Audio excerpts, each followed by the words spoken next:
नमस्कार, फर्स्ट बिहार झारखंड में आपका स्वागत है। मैं राहुल ओझा आपके साथ।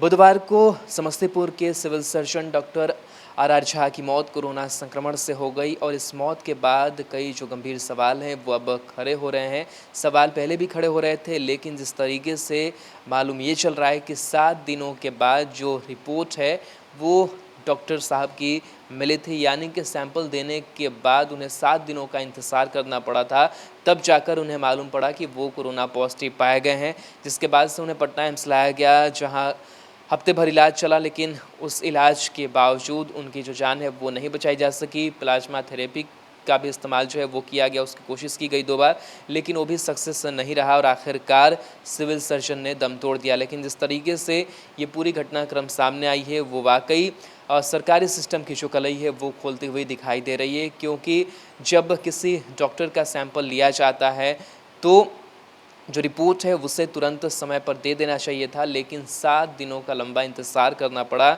वो डॉक्टर समझ रहे थे कि वो कोरोना पॉजिटिव हो सकते हैं, लेकिन इसके बावजूद काफ़ी लंबा वक्त का इंतज़ार करना पड़ा। उसके बाद से रिपोर्ट सामने आई और उसके बाद से जो इलाज है वो शुरू हुआ।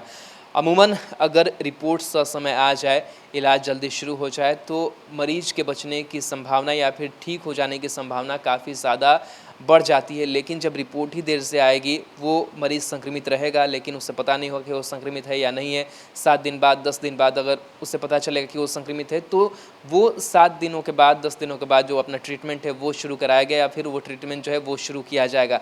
तो ऐसे में अगर ससमय अगर रिपोर्ट सामने नहीं आती है तो इसका खामियाजा जो है वो भुगतना पड़ता है।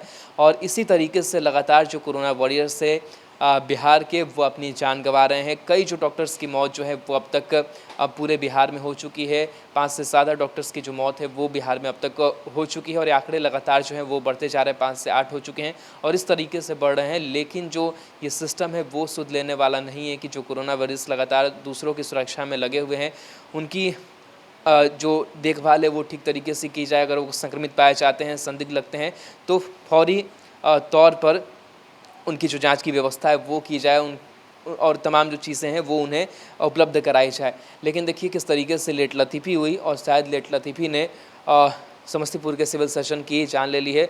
बहरहाल जो राजनेता है वो भी इस पर गंभीर जो सवाल है वो खड़े कर रहे हैं।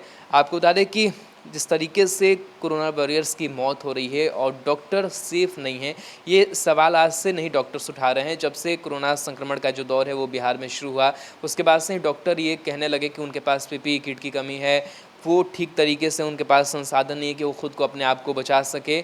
लेकिन देखिए किस तरीके से लगातार बिहार में जो हालात है वो भयावह होते जा रहे हैं और इस भयावह हालात में लगातार जो डॉक्टर्स हैं वो काम करने में जुटे हुए हैं, लेकिन इसके बावजूद उनका ख्याल रखने वाला कोई नहीं है। लगातार जो कई हमने पीएमसीएच में भी, जो सबसे बड़ा अस्पताल है बिहार का, वहाँ हमने देखा कि कई जो स्टाफ्स हैं वो कोरोना पॉजिटिव हो गए और तमाम अपनी लड़ाई है वो लड़ते हुए कहीं ना कहीं वो अपने परिवार को लेकर के चिंतित हो रहे हैं, ख़ुद को लेकर के चिंतित हो रहे हैं। लेकिन सरकार सुध नहीं लेती है कि किस तरीके से सिस्टम डेवलप किया जाए कि इन कोरोना वॉरियर्स की जो मदद है वो पहुंचाई जाए और इनकी व्यवस्था, इनकी देखभाल है वो ठीक तरीके से की जाए। बहरहाल जो खबर निकल करके सामने आई है, एक बार फिर से सरकारी सिस्टम पर बड़े सवाल खड़े कर रही है कि आखिर इतनी लेट लतीफ़ी क्यों समस्तीपुर के सिविल सर्जन की रिपोर्ट आने में।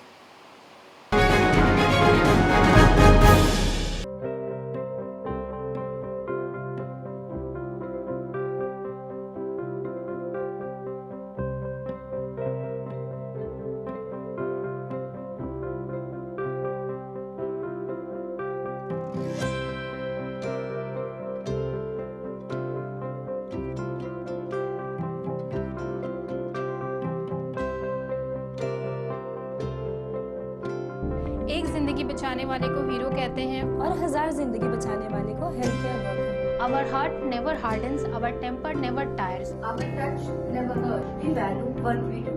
We at Paras work for cause, not for applause. Lockdown के समय, लॉकडाउन के बाद हम हैं आपके साथ।